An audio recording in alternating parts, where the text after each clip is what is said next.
Right form of ভার্বকে যারা অনেক বেশি ভয় পায় তাদের জন্য হচ্ছে আজকে ক্লাস গল্পের মাধ্যমে শিখাবো অনেক বেশি সহজে। আজকে হচ্ছে ডে 4।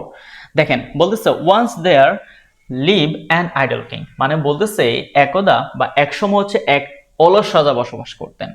এখানে লিভ দ্বারা বলতেছে যে হ্যাঁ উনি বসবাস করতেন। এখন বিষয়টা একটু খেয়াল করেন, ওয়ান্স দ্বারা এগো দ্বারা যখন কোনো গল্প শুরু হয় তখন এটা কি এমনিতে আগের কথা, আর পুরনো কথাবার্তা আমরা জানি সেটা হচ্ছে কি ফার্স্ট টেন্স। তাছাড়া আপনি যদি একটু ভিতরের দিকে দেখেন ভার্বগুলো কিন্তু ফার্স্টে ইউজ করা হয়েছে। অতএব এই পুরো গল্পটা হচ্ছে কি একটা ফার্স্ট টেন্স, মানে অতীতের কথাবার্তা, অতীতের গল্প। তার মানে আমরা কি ব্যবহার করব এখানে, জাস্ট ভার্বকে বি2 তে নিয়ে গেলে হচ্ছে আমার আনসার হয়ে যাবে লিভড অ্যান আইডল কিং। পরে বলতেছে he not undergo physical labour, মানে তিনি হচ্ছে শারীরিক পরিশ্রম করতেন না।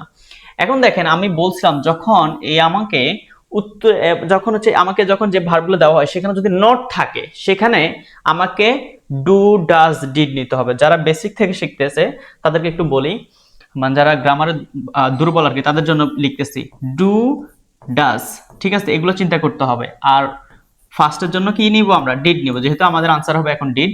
আর এটি হচ্ছে কি প্রেজেন্টের ক্ষেত্রে আমরা ব্যবহার করি, তাই না, ডু এবং ডাজ। তার মানে জাস্ট আমাকে চোখ বন্ধ করে কি নিতে হবে, ডিড নিতে হবে, যেহেতু এটা হচ্ছে আমাদের অতীতের কাহিনী। ওকে, এরপরে বলতেছে অ্যাজ এ রেজাল্ট, ফলশ্রুতিতে, ফলে কি হয়েছে, he get bulky and could not move from one place to another, উনি মোটা হয়ে গেছেন এবং হচ্ছে তিনি এক জায়গা থেকে অন্য জায়গায় কি যেতে পারতেন না। তো উনি যেহেতু মোটা হয়ে গেছে স্বাভাবিকভাবে মানুষ তো তখন চলাফেরা ওনার বন্ধ হয়ে যাবে, এটা তো স্বাভাবিক। এই যে ভার্বটা আছে তাকে আমরা কি কিসে নিব, জাস্ট বি2 তে নিয়ে যাব, যেহেতু এটা হচ্ছে আমাদের অ্যাক্টিভ সেন্টেন্স প্লাস হচ্ছে কি এখানে এটা হচ্ছে সরি গট হবে, ঠিক আছে, গেট থেকে গট হবে, এখানে আবার লিখে দিই, ঠিক আছে, এটা হচ্ছে আমাদের সঠিক আনসার। জাস্ট আমরা ভার্বকে বি2 তে নিয়ে গেলাম। পরে বলতেছে হি কল ইন এ ডক্টর, তিনি হচ্ছে একজন ডাক্তারকে ডাকছেন, যেহেতু উনার চলাফেরা বন্ধ হয়ে গেছে, উনি যেতে পারতেছেন না কোথাও। এখন দেখেন এই হি এটা হচ্ছে কি একটা অ্যাক্টিভ, উনি নিজে ডাকছেন, এবং যে ভার্ব আছে কল, তার মানে জাস্ট তাকে কি করতে হবে, বি2 তে নিয়ে যেতে হবে, কল থেকে কি হয়ে যাবে, কল্ড হয়ে যাবে।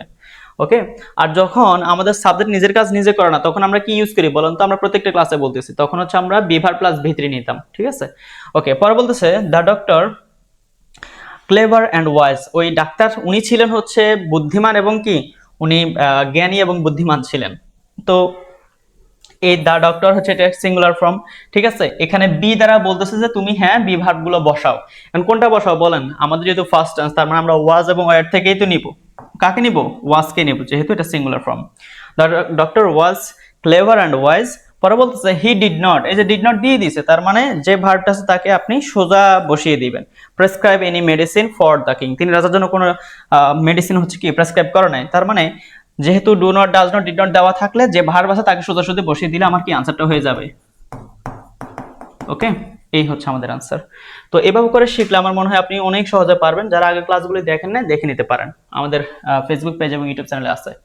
হি asked the king to buy a club and dash mob in the air till his hands get moistened। এখানে দেখেন এই ডাক্তার ওনাকে বলছেন যে হ্যাঁ, রাজাকে বলছে যে তুমি হচ্ছে একটা মুগির নাও, মানে আপনি হচ্ছে একটা মুগির কিনে নেন এবং যেটার মাধ্যমে হচ্ছে আপনি বাতাসে নাড়াবেন যতক্ষণ পর্যন্ত হচ্ছে আপনার হাত হচ্ছে ভিজে যায়।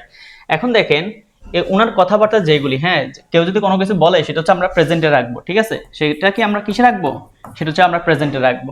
তাছাড়া আপনি এন্ড এর আগেই দেখেন এখানে টু বাই ইউজ করা হয়েছে, এখানে আপনি টু মুভ না দিয়ে শুধু মুভ দিবেন, ঠিক আছে। পরে বলতেছে এখানে দেখেন আবার গেট আছে, তার মানে গেট থেকে কি হয়ে যাবে, গট হয়ে যাবে, ঠিক আছে। তার হাত হচ্ছে যতক্ষণ পর্যন্ত নাড়াতে হবে ততক্ষণ পর্যন্ত, কতক্ষণ পর্যন্ত, যতক্ষণ হচ্ছে কি ওনার হাতটা ভিজে। পরে বলতেছে দ্য কিং স্টার্টেড, এই যে দেখেন এই একটা ভার্ব আবার কিন্তু এই একটা ভার্ব ইউজ করা আছে, পাশাপাশি দুইটা ভার্ব থাকলে পরের ভার্বের সাথে আইএনজি, খাতায় লিখেন পরের ভার্বের সাথে কি হবে, আইএনজি হবে। পাশাপাশি দুইটা ভার্ব থাকলে পরের ভার্বের সাথে আইএনজি, কারণ হচ্ছে পাশাপাশি দুইটা মেইন ভার্ব কিভাবে বসবে না, তো একটাকে আইএনজি করতে হবে।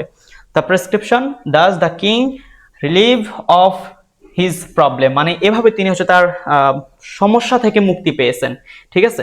আচ্ছা, এটা কিন্তু একটা প্যাসিভ ফর্মে আছে, বুঝতে পারছেন, আপনারা হয়তো বাই দিলে বুঝতেন আর কি ভালোভাবে, ঠিক আছে।